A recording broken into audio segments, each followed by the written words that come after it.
Rome 2 has a bigger budget, way bigger budget than we've ever had before. So it's a really massive enterprise for us. Our goal is to just recreate the ancient world and immerse the player in this kind of ideal empire building kind of age.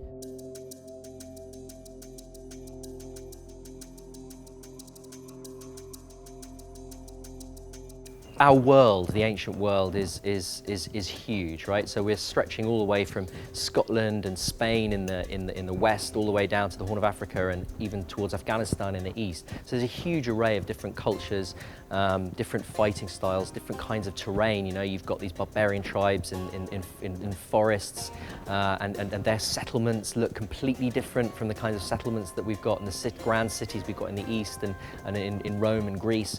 So we've got a huge array of different units, different content, different fighting styles, different tactics, and different cities.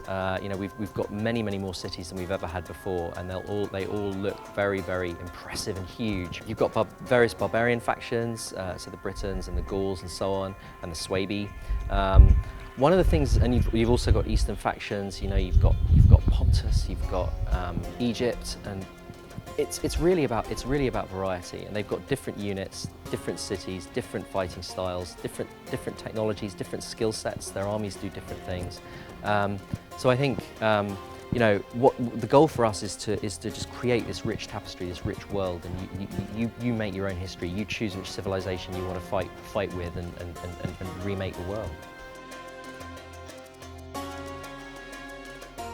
One of the things we want to do with the different factions is each AI on the campaign map has its own personality. Each faction will, one faction might be much more vengeful, right? They're much more sensitive if you do something to one of their friends.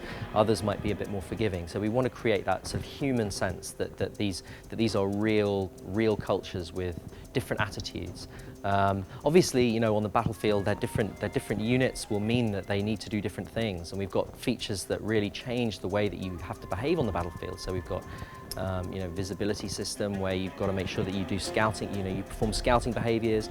Some factions will have much better cavalry, some factions will be much more focused on shock infantry. So there's a lot of different tactics, that kind of certain factions are better or worse at. Visually, the game's just come on so much, so we've really been able to sort of push the look and feel of how the battles and the campaign map looks.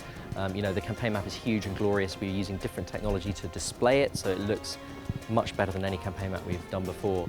On the battlefield, there's just the sheer variety of content and the richness and depth in terms of the animations and the look of the units and the facial animations and the variety. It's really about getting the incredible amount of content variety in that's made this such a massive project, and just the sheer scope of the world. Yeah, it's breathtaking, but the other thing to emphasize is that for new players, when you start off, this world's not revealed to you right from the very beginning. Okay, you have to make your own history. You have to explore that world yourself from limited beginnings, right? You're making your own empire, so it's not an overwhelming start. Yeah, so in terms of diplomacy, we've definitely kind of expanded and improved the way the diplomacy works. I mean, part of it is about making different factions feel human, right? We want them to respond in convincing ways, and we want you to, as a player, understand why they're annoyed at you, right? We need to reveal that to the player. But there are very specific diplomacy features as well that are brand new.